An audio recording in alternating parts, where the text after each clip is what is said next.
Hi there, this is Ray with Easy Simple Mechanic, and today we're going to get back on working on this 8.8 axle out of that Crown Vic. Last time we found out we had some issues with it. We went and tried to find another axle that would work in there, and just wasn't able to find a good one that would work in there. So we're going to go ahead and try and fix the housing on this one and see if we can't get it put back together. So let's get started. Okay, so I couldn't hold the camera and do this, but what I did here is I basically took my high-speed grinder, my little grinder, and I notched the bearing race into 4 sections, one up here, one down here, one on this side, one on this side.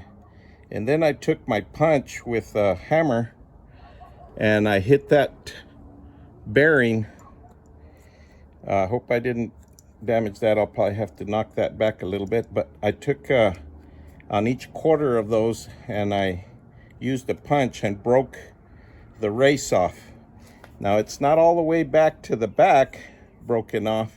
This is still smooth in here, but what I'm hoping is that it released enough tension on it that I can try and get my puller on there and see if that'll work now. Well, there we go. We got the race out of there. It was a challenge. I did put a little bit of a groove right here, just a tiny bit. I scraped right there with the grinder, but I was able to finally get it ground all the way down where I could break that bearing apart and get it out of there. Now the only thing I'm thinking here is if I go back with the standard bearing, it slides all the way back in there, so that's fine. I already tested a new bearing. It still fits snug, so there's not an issue with the bearing going back in there. And if I have to use a seal, a regular seal, I'll make sure to put plenty of silicone on the outside of that seal so that it seals those gaps there. Okay, since we were able to salvage that housing by getting that bearing race out of the housing, I'm going to go ahead and swap out these ring gears on these third members so that we can then try to reassemble this thing and see if we can't get a good pattern. So I'm going to pull the ring gear off of the one that had the broken ring gear, and we're going to put I'm going to pull them both ring gears off, and I'm going to put the ring gear from the one I took out of the car onto the third member out of the newer vehicle that had the broken teeth on the ring gear. So we'll just swap this ring gear here, and then what we'll do is we're going to go ahead and use this third member, but instead of using it with this pinion gear, which was its teammate, we're going to use it with this pinion gear that came out of the car. The original came out of the car. So usually you get a ring and pinion set, so I'm going to keep these matched up. And I didn't want to use this third member because it looks like the clutches on this are a little more wore out than the ones on this one. And remember, this had the worn out spider gears. You can see those right down in there. So instead of just swapping the spider gears and doing all that, what I'm going to do is I'm going to go ahead and just, since it's going to go in the housing that this was in, we'll just swap the ring gear over, and then we'll put the ring and pinion in with this third member into that housing.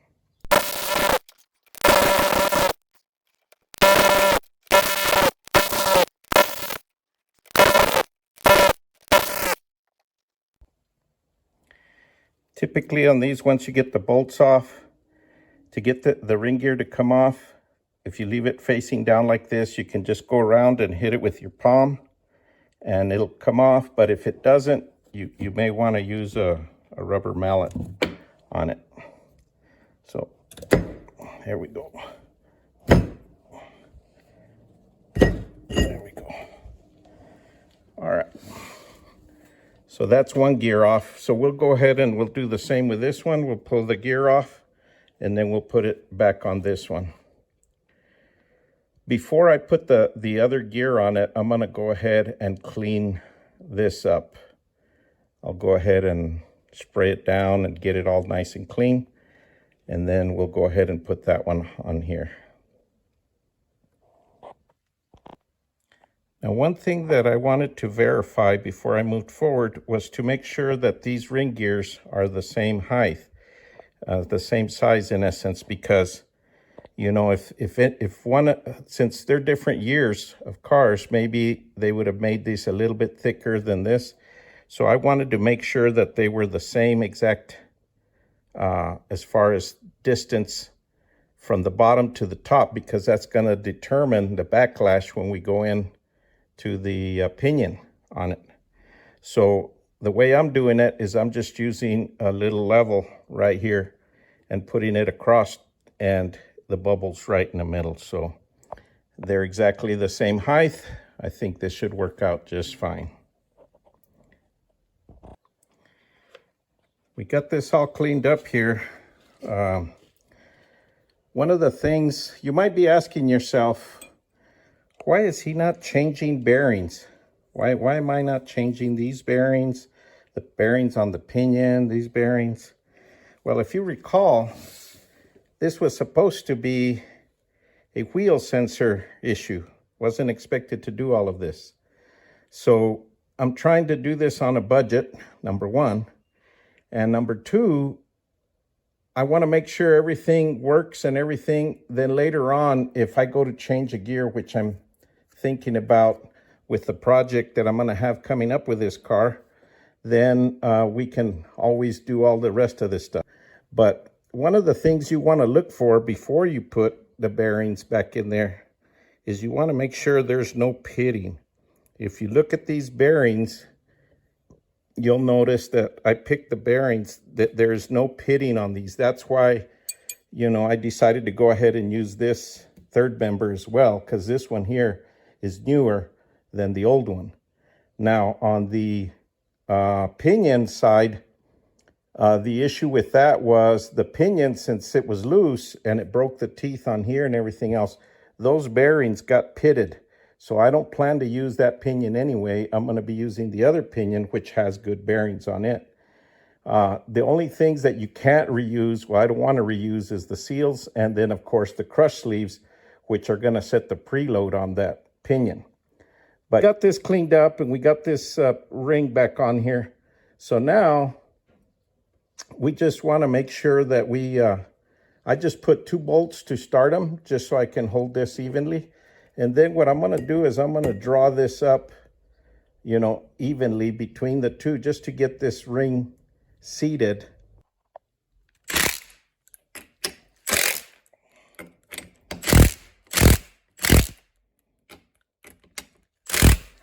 Now you want to put those evenly until you get this seated all the way in there.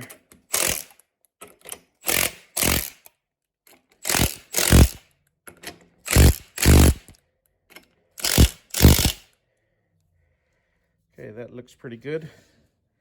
So since that's seated, it'll stay on there now. I can pull these off and we'll put Loctite on them, and then we'll torque them down.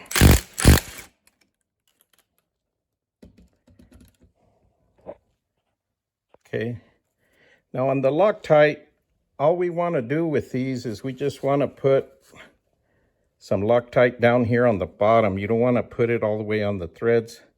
That's how the factory does it. You just want them not to come loose. So we'll just put a little dab here on the bottom. And I'm using the red Loctite. They had some weird stuff from factory. I think it's like a yellow stuff. But I'm just going to use this red Loctite. And you want to make sure you do put some of that on there, because you don't want these to come off inside your your differential. Okay, so we got this third member put back together. It's nice and clean. And well, let's go see if we can't get that pinion put back in the housing. And then we'll try and set this differential up and see how we could do on that. Okay, so we got this housing all cleaned up. You want to make sure that you clean all that up with some good parts cleaner. And you get all the shavings out of it. You don't want any shavings left in your differential housing. We also went ahead and got that pinion put back in there. Now to set these up, there's a couple of ways you can do this. One is to set the pinion depth, which is the distance that pinion comes into the housing to meet up with the ring gear that's here. The idea is that it's got to be set up to where it matches exactly with the center of the ring gear as it comes in there. So they make a special metering device that can check, you know, from the plate here to where the pinion is and give you an exact measurement. And that'll determine what shims you need to put in behind the bearing that is, or the shim would go directly behind this gear, which is between this gear and its inner bearing on the pinion. That's one way of doing it. The other way is to go ahead and set it up with the ring gear and then put some paint on the ring gear. It's a special paint that'll just dissolve with the oil. And then you can see what the pattern looks like with the ring gear meshing up to this pinion gear. We're going to use the latter for two reasons. One, I didn't want to pull those bearings off unless that was necessary.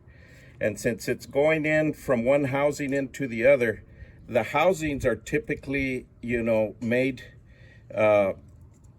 pretty much rough. They're not precision made. They're kind of a rough set. That's why that you have to set them up to get them right. Well, since this pinion came out of the other housing and it's going into this housing, it could be that it changes the depth if the shims behind this pinion is different than the shim that was behind the pinion that I took out. But before we do any of that or try to remove the shim from the other pinion, I'm going to go ahead and put it in, set it up, and see what it looks like. And then we'll go ahead and see if we need to make any adjustments. We'll have to pull it back apart and make the adjustments necessary. So this is the concoction that I have set up here.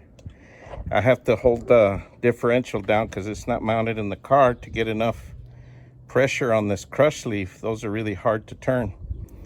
So I went ahead and I just put a little bit of pressure there just to get it to turn just a little bit.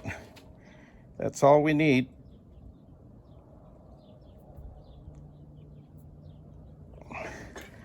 Okay, we don't want to go too far. So now we can, once again, we can check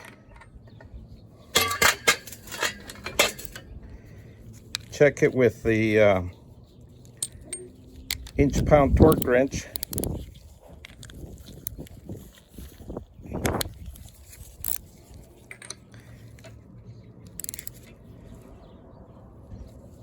It's got a little more drag, but not enough. So we'll just have to turn it some more. So let's see if we can't get it to give me just a little bit. You don't want to overdo it.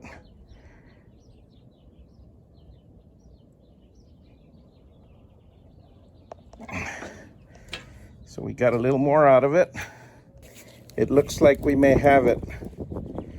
Okay, so here's 10 inch-pounds. It's supposed to be between, I think, 8 and 14, something like that, or 8 and 17.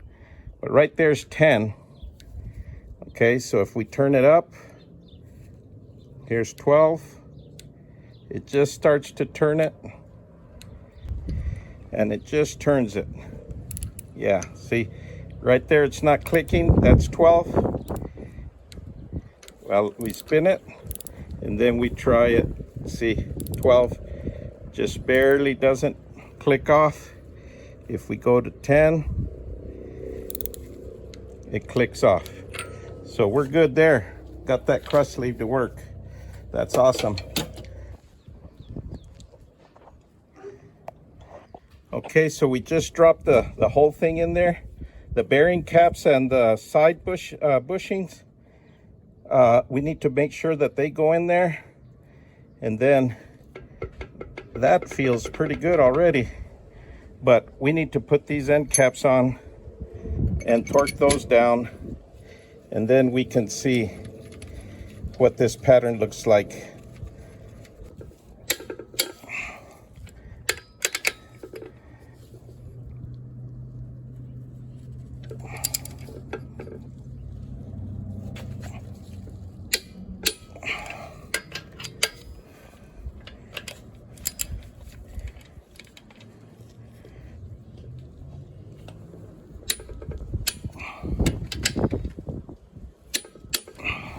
So let's get some paint on there.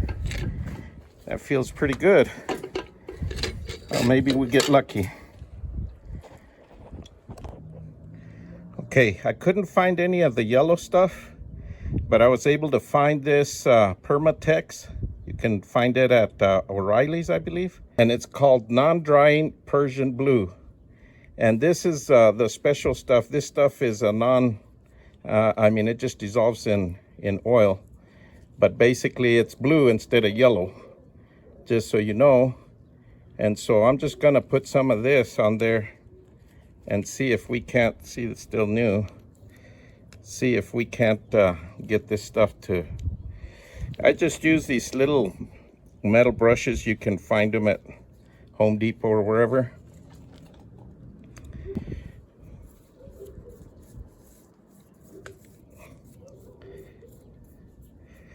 All right, now we got to turn it both ways. Okay, we turn it one way because that'll give you a pattern going when the car's going forward or coasting. Then you turn it the other way. Now what does the pattern look like? Well, it looks like smack center. So that one looks pretty good right there. Yeah, pattern looks good. Oh yeah, it's reaching all the way up. You can see where it used to ride, and it's riding right up to the same edge. You can see it, it goes right up to where it used to go.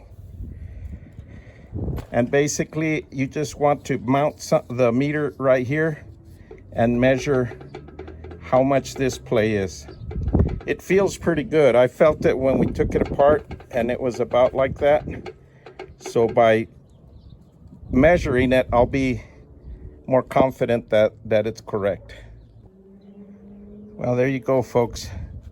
I did measure it with my cheap mechanics dial indicator from Harbor Freight, and I was able to measure 12 thousandths. So it's pretty close. It's a little worn. So the backlash is pretty good. The pinion depth, you know, according to the paint, looks pretty good also. So I'm gonna go ahead and go with it and go ahead and reassemble it. Okay, that's the crush sleeve we're talking about. So we need to replace this one, and then we'll just put a new one on there. And see, what I was saying is earlier was the shim goes right underneath this bearing here for your pinion depth. Yeah, if you look at the markings on this, you see the marking on the paint. You can also see the marking on this is just right where it used to go. So it's right in the middle, and it only goes to here to here. So it's riding right in the middle of this pinion. So that's really good. But here's the crush sleeve. See, there's a difference in the crush. You can see This is the old one. Once it got crushed, see the difference? Quite a bit of difference. So now we'll put the new one in, and it's got to crush down to the same size as this one. There's another way to do this. Because sometimes these get loose, you know, from all the work and everything. Once you get it crushed to the right preload, what you can do is take a micrometer and measure the thickness of this. And then they make some shims or some spacers that are different thicknesses. And you can just measure this and get a spacer that's exactly that size. Put that in there and then just torque your bolt over there to 150 foot-pounds. And it's gonna crush right down to where it's solid. It's gonna give you the right preload every time. Then once you do that, it doesn't matter how many times you take this off and on. You don't need to be putting crush sleeves. The other benefit to it is that, you know, these crush sleeves, sometimes if you get some high horsepower stuff, it'll make the shaft move in and out, and it'll bang on this crush sleeve and it'll loosen that. That's what happened to the other differential. That's why that pinion broke. The crush sleeve got loose on it, or the bolt got loose, the nut got loose. So everything got loose in it, and that pinion gear was moving up and down until it broke a tooth on the ring gear. So that's some of the things that you deal with, but this is the factory solution, is to put a new crush sleeve in it and then put it back together. And then we're gonna have to do that whole process with my cheater to get that to work again. So you guys already saw that. Let me put this back together and we'll finish this up. Okay, don't forget before you put the seal in to put the little oil slinger in there first. Okay, so you got your bearing, put that in there. We'll put our oil slinger in there.